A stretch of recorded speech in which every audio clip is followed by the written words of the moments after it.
Latest football news, engaging debates, and fascinating opinions. Pitchside talk on IO Radio. Hello and welcome to Pitchside Talk here on IO Radio Fridays at 5 p.m. with me, George. How are you doing? I hope you're having a great week. I am as well. No more Super League. Football is, well, coming us thick and fast before the end of the season, and we are absolutely loving life at the moment. Well, who am I joined by this week? I'm joined by our resident co-host, Ipswich Town fan. Well, angry Ipswich Town fan. I'm not really too sure, but he hasn't been involved in any Twitter spacks this week. It is Dan. Dan, how are you doing, mate? Yeah, I'm doing okay. I don't like to get involved with the Ipswich Twitter, the things that go on Twitter. It's been interesting this week, but yeah, I think I just want the season to end. I'm not really angry anymore. I'm just desperate for it to end, really. I think you are what every Ipswich Town fan is at the moment. Wants the season to end, and I've had enough of fans moan about players going out for a drink and it being photographed, and everyone's like, we shouldn't be going out for drinks. But nevertheless, we will gloss over that. Well, before we move on with the show, I better announce that we are doing the social media boycott this weekend. So currently, at the moment, we're actually 2 hours in. It started at 3:00 on Friday, and it will end at Monday at midnight. We want to try and remove abusiveness out of social media from all football clubs, players, and all that stuff at the moment. And we want to break the vicious cycle that's currently going around at the moment. And we hope that all football fans will be joining in this movement as well. We do encourage it. But yes, before we actually move on, I actually better mention social media. I know I just thought we're doing a boycott, but I better mention social media anyway. If not, our social media person, which is me, will be moaning later in the edit. Twitter is at Pitchside Talk, Instagram is Talk_Pitch, YouTube and Mixcloud both at Pitchside Talk. If you listen back to any of our previous shows or any other additional content, we've got a new show out called Fan Talk, where we talk to a fan from a football club each different week. Well, every so often, and we talk about biggest memories and all sorts, and it's a great chat, and I hope you enjoyed. Well, what we've got coming up in the show, we're talking about Ipswich Town this week against AFC Wimbledon. We'll have to see how that got on. The Premier League, that's back. We've had, a big race in top four, some VAR controversy, and maybe a team taking a step closer to relegation this season. And the Champions League semi-finals, the first legs happened, and oh boy, it was pretty good to watch. But when we come back, we'll be talking about Ipswich Town and what went on Saturday. Stay up to date with the latest footy news. Pitchside Talk on IO Radio. Hello and welcome back to Pitchside Talk here on IO Radio. It's Fridays at 5 p.m. with me, George, and Dan, as always. Now, before I mention our social media, I better mention that we are doing the social media boycott on Twitter this week and Instagram to try and remove out violent and online abuse that currently goes on in the football community. All 92 English football clubs are taking part in this Ipswich Town as well. It started about 2 hours ago on 3:00 on Friday, and it'll end on Monday at midnight. And we encourage everybody to join us and unite against online abuse towards players. And, just across all social media platforms. But I still have to mention the social medias, unfortunately. But Twitter is at Pitchside Talk, Instagram is Talk_Pitch, YouTube and Mixcloud, both at Pitchside Talk. If you want to listen back to any of our previous shows or any other additional content that we do fan talks, we do match previews for all the games that happened this season, Ipswich Town, Premier League, Champions League. Don't worry, they're all up there on our YouTube. Now, Ipswich Town this week. Oh boy. We're not going to be talking about the little Twitter spat that we mentioned earlier on. You can search that out for yourself. But it's a town. They've only played one game this week. A little bit strange, really, because they've been playing Saturday, Tuesday games. So I've been pretty much used to it. It's been a little bit weird. No 2 Ipswich Town games this week. But nevertheless, Ipswich Town, they were at home to AFC Wimbledon on Saturday. And another goalless draw, really, was the main takeaway from this. Dan, not a loss, but now over 10 hours without scoring a goal for Ipswich Town. Oh boy, what has gone wrong here? It's absolutely dreadful, isn't it? Absolutely dreadful. To go that long without scoring a goal. You just don't see that really in modern football anymore, do you? You don't really see that very often. So to see it and see that it's our club is quite embarrassing. But yeah, another 0-0 draw and another game. It's pretty much the same as every week. I think we could just copy and paste what I said last week, and it'd pretty much be the same, wouldn't it? No chances created. I think first half we were really awful. Didn't really do anything. There was a penalty save, obviously, from Cornell, which was good. But apart from that, we pretty much did nothing. And I think we were lucky to go into half time at 0-0 because Wimbledon were having shot after shot. They could have taken the lead quite easily in this game. I think second half we came out and we were okay. We were a little bit better, but still, it's just no goal threat. Our front. I can't even remember what the formation was. I guess a front three. Not really, but our attacking threat is just non-existent, isn't it? Our players lack so much confidence and just don't believe. I think they just don't believe that they can actually score a single goal, which is really concerning. 3 games to go now, so it's nearly the end. As I said before, can't wait until the end of the season. But if we can't score a goal until in these last 3 games, then it's going to be really poor. But yeah, poor performance, poor game. I think that Paul Cook realised that as well in his comments afterwards. I think maybe we were lucky to get away with a 0-0 because Wimbledon had chances. I don't think they were particularly good, but they're a team that has been clawing out results recently. They've been scoring a lot of goals, so to come away with 0-0, I'd say we were quite lucky. But yeah, just awful again, and no goals again, which is just depressing to watch. Yeah, well, at least it wasn't what happened 11 days prior to that game where Ipswich Town did travel down to Wimbledon and lost 3-0. Actually a very shocking game, but it actually wasn't a front three. Hawkins was up top by himself. I think the front three is referencing to there was Bennett, Bishop, and Edwards behind him. It's sort of a 4-2-3-1. Falkirk going back to his normal formation instead of these wing backs, but a pretty poor game by Town once again. But somebody who really did stand out from the game was Dave Cornell, as you did mention there. He was brought into the side after Holy's very poor run, which has seen mistakes after mistakes. I think Northampton Town really being the highlight of those mistakes. But Cornell's first start since early January versus Swindon, we all know how that ended, unfortunately, that game. But he came into Town's rescue, really, saving that penalty and making some very good saves in the process throughout that whole game, really keeping Town in the game, really, both honest, apart from they can't actually score up top and, free kicks like to go high flying. But with the situation going on in goal at the moment, and with Holy sort of, struggling at the moment with, his mistakes after mistakes, and a very strong performance there by Cornell, I guess he's going to be in now for the last 3 games of the season here. And could he possibly make a stake and a claim for the number 1 jersey for next season? Because he's still on contract. He's very determined to show that he can do it. And I think when we've seen him play, he hasn't made any relatively big mistakes, but he seems to be kind of consistent across the board. Yeah, he does. I think these last 3 games are a big opportunity for him. I expect him to be starting in all 3. I'd be surprised if he isn't after the game against Wimbledon. But yeah, this is a really good chance for him.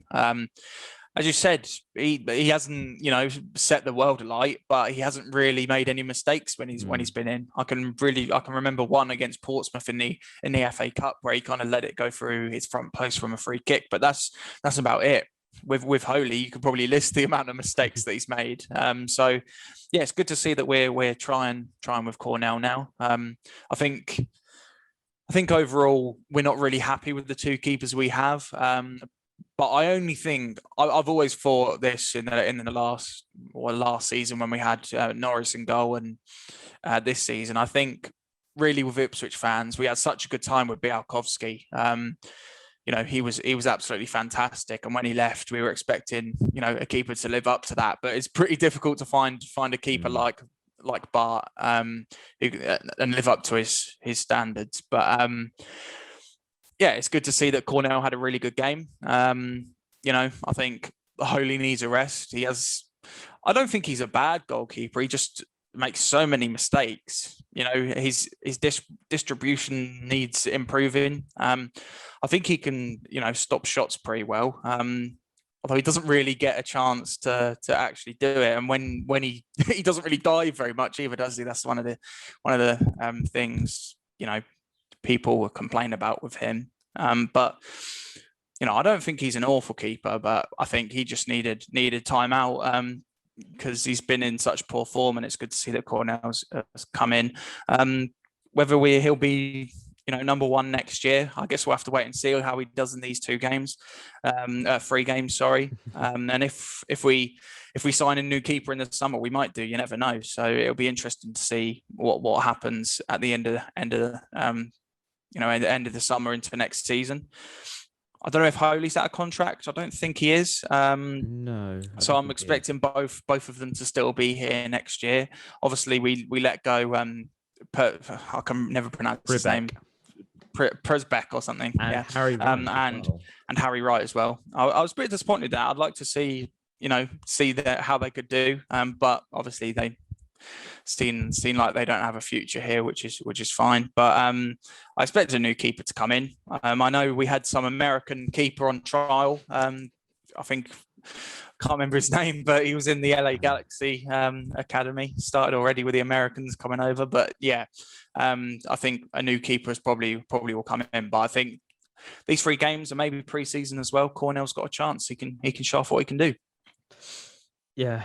The goalkeeper's interesting moment. I can see why you said 2 games there, because it actually should be 2 games, but we do have that Shrewsbury game, which is getting played next Tuesday. Yeah, next Tuesday, which should have been played all the way back, but frozen pitch and Lambert not wanting to actually play a game is quite ironic. But in the process of Cornell having a very good performance, Ipswich Town passed the 10-hour mark of not scoring a goal. 5 goalless draws now in the last 8 games. They've now surpassed the record of 5 goalless games in 2016, which was under Mick McCarthy. Oh gosh, that's not a good record to break. But now they've equaled another record as well, a 7-game run without scoring, which is in 1994 when they were in the Premier League, and they lost 9-0 to Manchester United in the process of that. Dan, an absolutely shocking record to be broken and equaled as well in the process. I think it just shows how poor the attacking front has been this season. I think before we came on air, I think we said about 11 goals between 5 strikers this season, and one of them that they let go. He's currently on 9 at the moment. One player they let go, but it's just been absolutely abysmal up top. It really has. Yeah, this season has been so disappointing, and I think what makes it more disappointing is a player like Norwood, for example, who scored so many goals at Tranmere, and Jackson as well, them two worked really well together at the start of last season. I know they haven't really got the chance to play together this season at all, really. But it's just so disappointing that I feel like these players have got the potential to score goals, but I think the confidence is so low at the moment. Most of these players know they're not going to be here next season.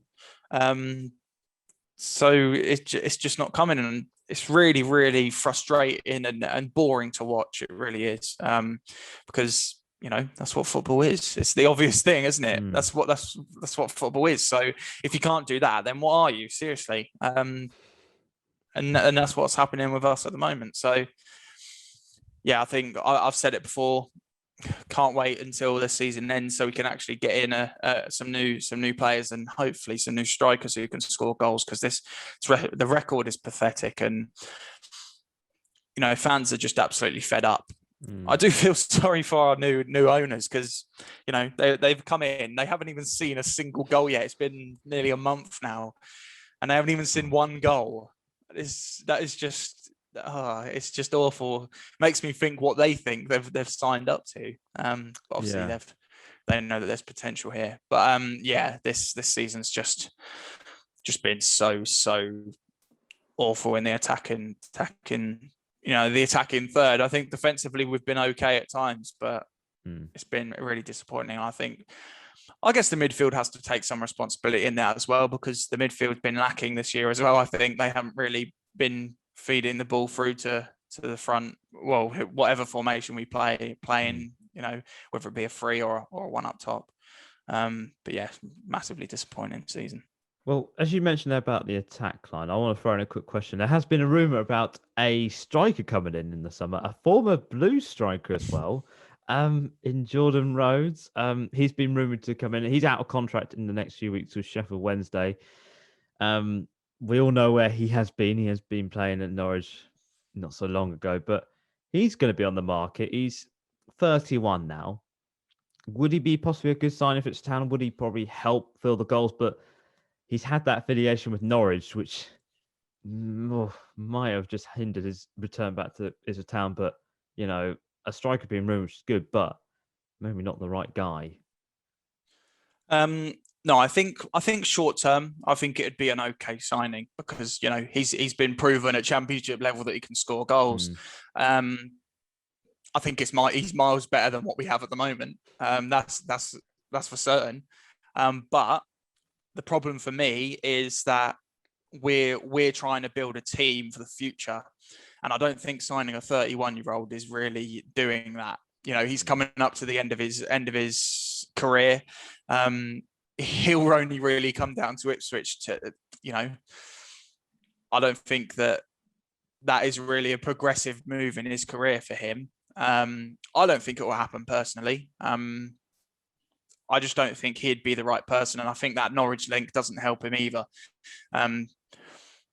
I've never known a player to play for Ipswich, go to Norwich and then come back to Ipswich again. That's just mad.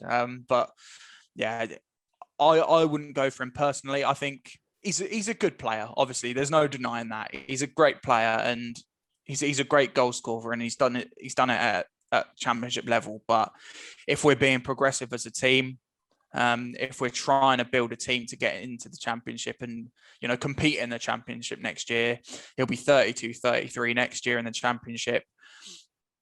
I don't think that'll be a good option for us, unfortunately.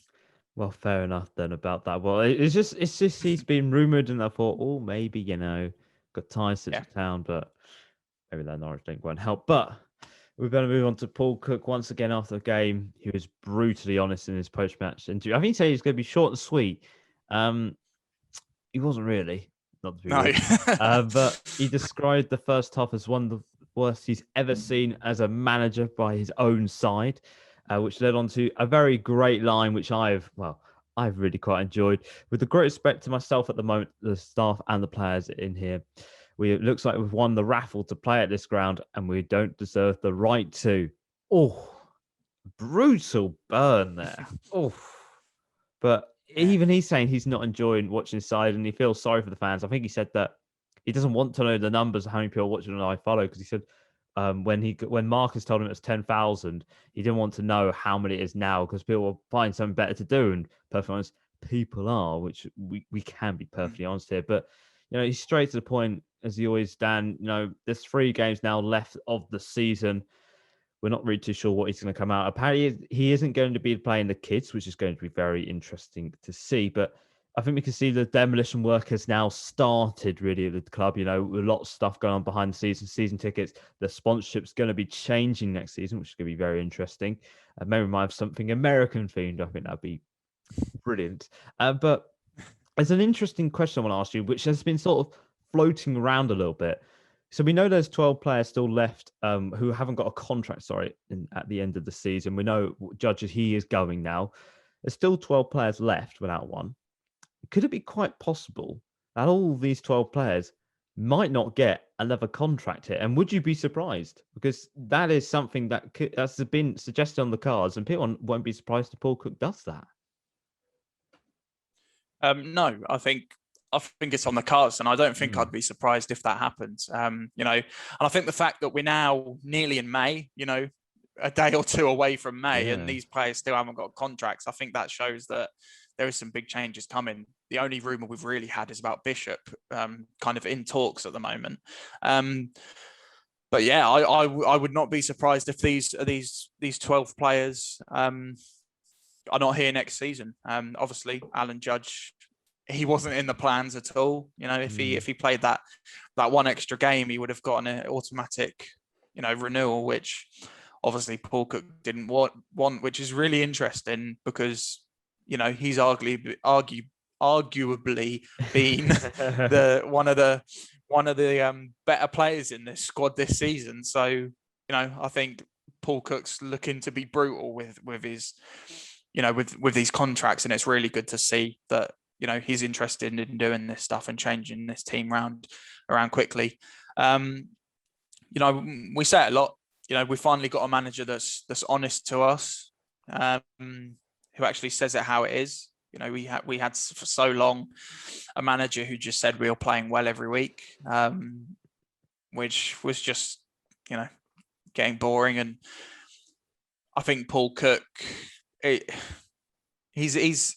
think it's a relief that he's come in, because he knows what the problems are. He knows what he needs to do. He hates these players. You can blatantly see that, and I don't think the players like him either, if I'm perfectly honest. But that's how it is, and hopefully a new team can be set up for next season that will get us far. But yeah, I think it's very unlikely that more than one or two of them 12 players will be here next season. I think he'll want to keep a few, but most of them will be let go, I'd imagine. Yeah, it'll be very interesting to see what happens in the next few weeks. So, yeah, right, it is only a few days until May. It is only like 2 days until it's May. It's crazy how time is absolutely flying at the moment. But Ipswich Town, they are on the road once again with Paul Cook. Hopefully, I'm going to say hopefully here, wanting to end its very poor run at Ipswich Town are currently at the moment with results and that goal drought of 10 hours. So they're travelling to Swindon Town, who last week got relegated from League One after a 5-0 loss to MK Dons. That confirmed that they were going back down to League Two after only one season being away from it. Dan, Ipswich, realistically, it's another copy and paste, really. Will they end their poor results, or could Swindon cause some misery for them and just go out on a high, really, after their relegation? Yeah, you'd say this is the best chance for us, wouldn't you? Because, Swindon are relegated. They haven't got anything to play for. We haven't got anything to play for. So you'd say it's our best chance. But, we know this squad. We know what we're like. And when we come into these games, we usually do nothing. But I think this is a chance. I don't think we'll win. I'm not confident that we will, but I think this is a chance to at least score a goal to end this goal drought finally. So I'm going to say it's going to be a 1-1 draw.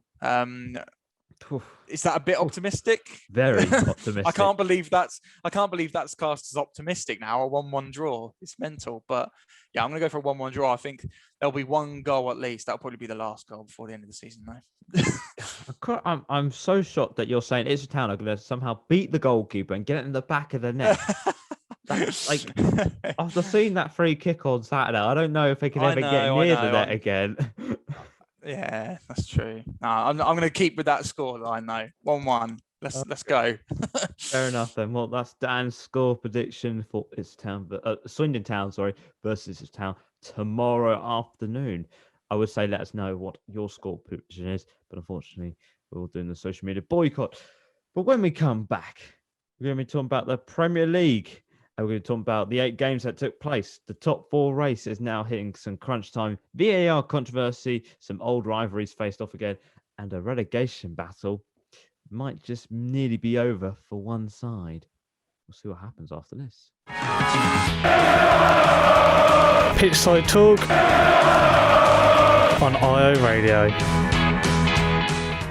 Hello and welcome back to Pitchside Talk here on IO Radio. It's Fridays at 5 p.m. with me, George and Dan, as always. Now, before we move on talking about the Premier League this week, I better mention the social medias. I better mention as well, we actually are on a social media boycott at the moment. We're currently just over 2 hours in, I think about 2.5 hours roughly. So we'll be boycotting on social medias from about 3 o'clock Friday all the way to Monday at midnight. And then we'll be back on Tuesday. But I still better mention social medias. If not, me, the promotion man, will absolutely not like this in the edit. It is... I'm not very good at this. Twitter is at Pitchside Talk. Instagram is talk_pitch.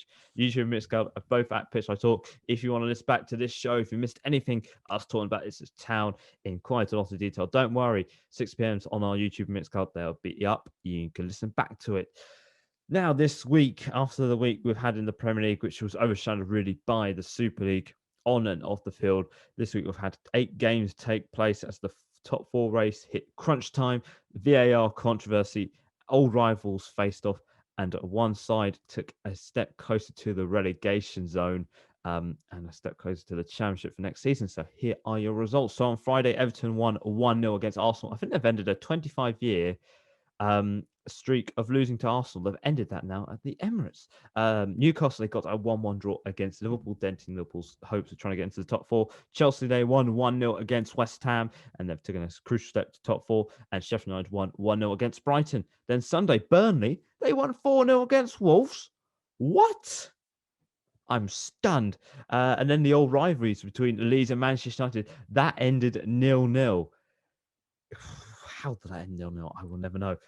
Aston Villa, they drew 2-2 with West Brom, and then Leicester won 2-1 against Crystal Palace. So firstly, Chelsea, they took that big step closer to qualifying for next season's Champions League after a 1-0 victory over West Ham, which has now put them, it's now made West Ham 3 points off Chelsea, who are now in the top four. And Liverpool, they dropped 2 points against Newcastle, which now put their Champions League hopes in doubt. Dan, does it look like the Champions League race could be possibly over a little bit here if we're talking about fine margins here? Leicester, they're now 8 points clear. So it looks like they're pretty set to be in the Champions League for next season. But for Chelsea, they're being in top four. West Ham, Liverpool, they drop points crucially here. And it now sort of says that they're going to win all their games and hope that Chelsea slip up. But it's all out of their hands, which is not what they want it to be. No, obviously, you don't want it to be out of your hands. But yeah, it's I guess the fine margins are getting larger now, aren't they? I think West Ham and Liverpool, they can't pick up results, and time's running out, isn't it? Only 5 games to go, so time's running out. I think you'd say Leicester are safe now. I think they'll be playing Champions League football next year, which hats off to them. What a season they've had again. Brendan Rodgers doing a great job. But I think with Chelsea, I think they're on course as well. The fact that Liverpool cannot, I think Liverpool are just frustrating. They seem to be playing all right, but just not taking chances and then making mistakes in crucial points. And with that many games to go, you can't be doing that. And I think West Ham, I feel like they were always going to drop off a little bit. I don't think they have the side that, obviously they have a good side. There's no doubting that, and they've had an amazing season. But I think their side, I don't think they can have that consistency that can keep them in the top four. So I think Chelsea, they're on a good charge for top four now. If they can just pick up them wins now, they'll be fine. And what's to say they can't do that? They've still got the Champions League. Hoping the Champions League comes home. If they can get to the top four again this season, then that'll be a great season for them. Yes, we'll have to wait and see what happens with that. Well, this week as well, we've seen 2 controversial moments from VAR. Yes, two controversial moments in a week from VAR. Nothing unusual there. Well, firstly, Callum Wilson, he scored against Liverpool, but his goal was ruled off for a handball, which saw his shot deflect off Alisson. Hit his hand, which should be tight. But next season, that's actually going to be changed. So technically, that was actually a goal if it was in next season. But at the moment, it wasn't. And then the very controversial one, Valbuena's red card after he caught Chilwell with his follow through when he kicked the ball away, which has now been overturned. I think something like that. Over half of West Ham's red cards this season have been overturned, which is crazy. But Dan, another messy week for VAR. And also as well, I forgot to mention about the Arsenal offside incident, which took about 5 minutes to decipher whether Nicolas Pepe was even offside, which was just ironic enough in VAR land. But just another messy week, and it just shows that it really needs to be changed for next season. The handball rule is going to be changed, but for everything else, that needs to be changed because Valbuena's thing, that was not a red card. Come on, is it going soft? So yeah, it is being so controversial at the moment. I think the Chilwell one is just ridiculous. He's just trying to clear the ball, caught him late. And even though they went to VAR afterwards, even though they looked at it, it's just stupid. You know how they still give a red card for that. Luckily, it's been rescinded now, which is justice for them, I guess. And the handball as well. I know with the handball, that's the rule. But I think the fact that made it, the fact that the rules changing next season, why couldn't they have changed it this season? Like, what's stopping them from doing that? It's not exactly a big thing. Just change the rule. I think they changed some sort of handball rule during the season. Was it last season, maybe? I can't remember if it was this season or last season. With the penalties. It was this season. Yeah, with the penalties. Yeah, so Great. I don't know why they couldn't do that. But yeah, the fact that that's a rule is just ridiculous. What was Wilson supposed to do there? It deflected off was it Allison, and then just hit him on the arm. It's not like he was supposed to do anything. Luckily for him and Newcastle, they equalised. Not for you or Liverpool, but I think VAR. There's too many decisions that are wrong. There's so many offsides that a toe or a finger are offside and it's being given, which is just ridiculous. There's too many controversial decisions. I think with VAR, when it works properly, it's okay. I'm okay with it. But the fact that there's so many controversial decisions and so many times I watch it and think, how have they come to that decision? They really need to look into it and sort it out, because it's ruining football, if I'm being honest. Some of these decisions, it's ruining the game, which is hard to watch at times. Just imagine if fans were in there. They spend about 5 minutes trying to decipher whether he's offside. That's killing the game. I have to be perfectly honest with you. But finally, West Brom, it looks like their hopes of staying up in the Premier League this season took a significant setback after a last-minute equaliser from Aston Villa. Dan, 2 big points dropped by Sam Allardyce's side. They're now 9 points off safety, 5 games to go. They're still mathematically in it, but one more crucial mistake, and it's going to be all over for West Brom and the Premier League spell. But for them, it's been not a very good season really for them and for Big Sam when he's been coming in. Yeah, it's been disappointing. And I think him coming in then, I think he's had so much experience and he knows how to survive in the Premier League. He's done it lots of times before, but it's going to be massively difficult now. 5 games to go. They're just too far off for me. I know it's mathematically possible, but it's going to have to be a miracle for them to stay up. I think you'd say that the bottom 3, how it is now, is going to be what it is. 2. Yeah, because one of them's already down. But I think that no, I don't think Fulham still have a chance. I don't know what I'm saying. Anyway, yeah, West Brom. It's been disappointing for them, obviously, because they've had the time to do what they need to do. And I think with Sam Allardyce, I think they could have done that. I think they should stick with him next season. If they do go down, I think he'll be able to get them straight back up again. It'll be interesting to see if they decide to sack him or not, because these teams seem to do that, don't they? Watford do it all the time.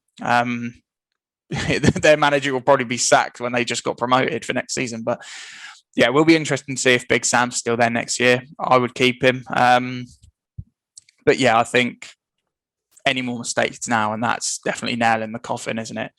Yes. They just need to keep winning and hope that teams around them can't pick up points. But even if they win all their games from now, if teams around them pick up points, the gap is still too much, isn't it? It's going to be very difficult for them. Yes, it's going to be very difficult and very tight, but it's going to be hopefully a good end to the season. Hopefully, we might see a little bit of a escape from the relegation battle. We need sort with Fulham, but they made 2 blunders in the end. But that is everything for your Premier League roundup this week. We'll have some more games for you next weekend. I think all 10 teams should be in action next week. All 10 games should be happening because Man City and Tottenham are currently in the Carabao Cup final, which ended 1-0 to Manchester City. But when we come back, we're going to talk about the Champions League and the first legs of the semi-finals.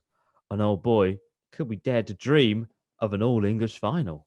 The best place in Ipswich to hear the latest football debates, Pitchside Talk on IO Radio. Hello and and welcome back to Pitchside Talk here on iRadio. It's Fridays at 5 p.m. with me, George, and Dan, as always. Now, before we move on with the Champions League, I better mention that we are doing the social media boycott. We're currently now, over 2.5 hours in. I'm losing track of time already. This is not good. This is not a good start. But it started at 3 o'clock today on Friday, and it'll end at Monday midnight. On Monday, sorry. I cannot speak. I'm so sorry. This is not good. I'm not very good at intros, as you can tell. But we encourage all football fans to join us in the movement for this, to try and kick out online abuse and racist abuse as well out of social media. But now the Champions League semi-finals, they have been happening, and well, the semi-finals have been heating up this week as the last 4 teams of the competition face each other, looking to book a place in the final to Istanbul for this year's final. And in the first leg, Chelsea produced a very good performance to secure a very crucial away goal against the 13-time winners Real Madrid. Tuchel's very happy how strong his side was, but he has highlighted that his side is fighting for every centimetre in the second leg. I don't know how you can do that, but apparently you can fight for every centimetre in the second leg. But after Benzema's acrobatic equaliser, Chelsea have the advantage only by an away goal.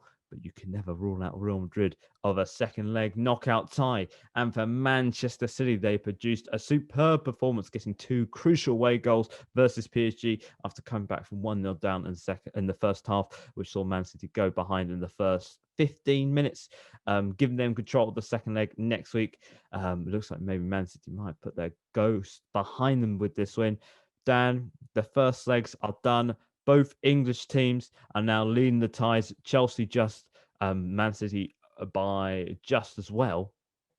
But, heading into the second legs here, could we dare to dream that we could have an all-English final here? Are we speaking too early? I know we've got another 90 minutes to go and anything can happen in the Champions League. But can we dare to dream of an all-English final this year? I think we can. I think the fact that these teams have got advantages going into the second leg, I think it's possible. It'll be great to see an all-English final for the second in 3 years, wouldn't it be? So, yeah, I think it's definitely possible. I think Chelsea and Man City, they had to go into these games and at least get an away goal. Chelsea did that. And Man City did even better. Two fantastic games as well. The quality on show in these games was really good to see, and it's good. Showing off what European football could be like without the ridiculousness of the Super League.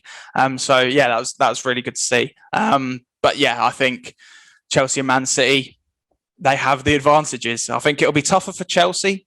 They're only ahead by an away goal. So it's going to be interesting to see how they do. But obviously, the home advantage is good for them.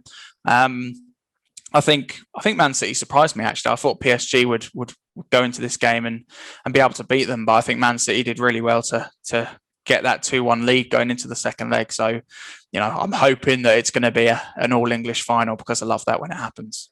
Yeah, and then we'll see a very boring game in the final from an all-English probably, final yeah. Last time. It'll be 0-0 and then penalties, probably.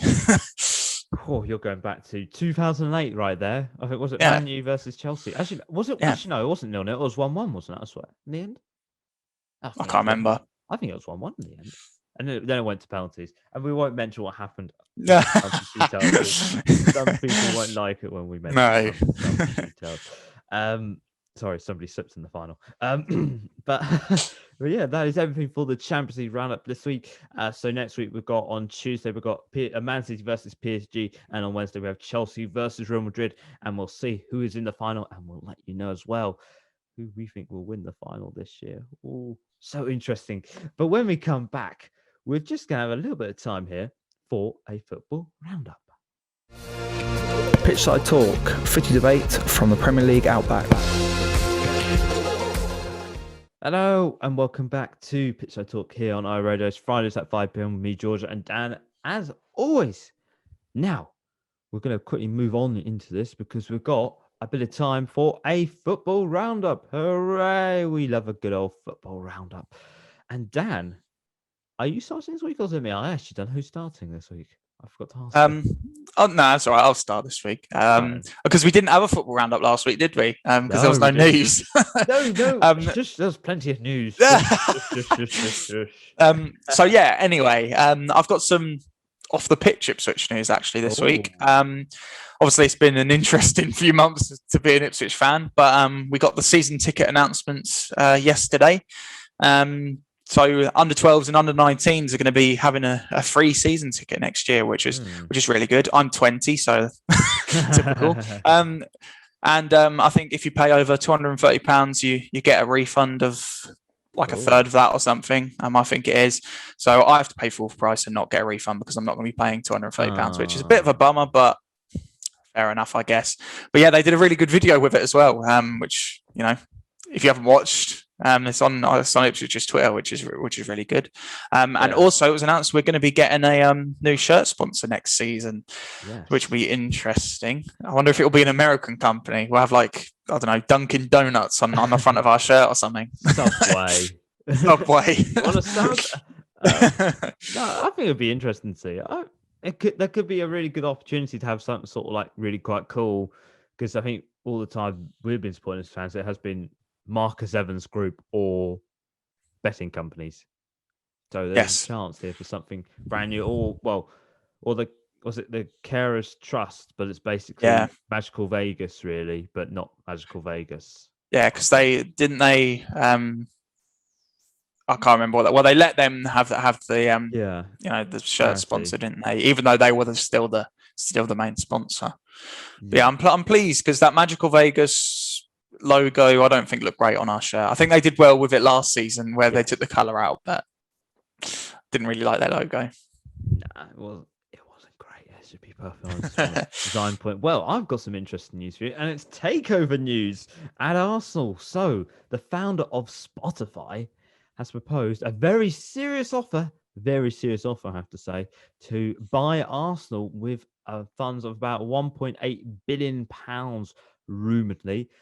He's looking to possibly buy them off. He's a serious fan as well, very serious fan. He has been tweeting about it. The first time I think he's ever tweeted about him being a serious fan of Arsenal, but we just gloss over the fact of that. After sort of last week's sort of European Super League collapse, Arsenal fans have been protesting in their thousands about Stan Kroenke and Josh Kroenke out of their club, and it looks like the Spotify founder is very serious about buying it.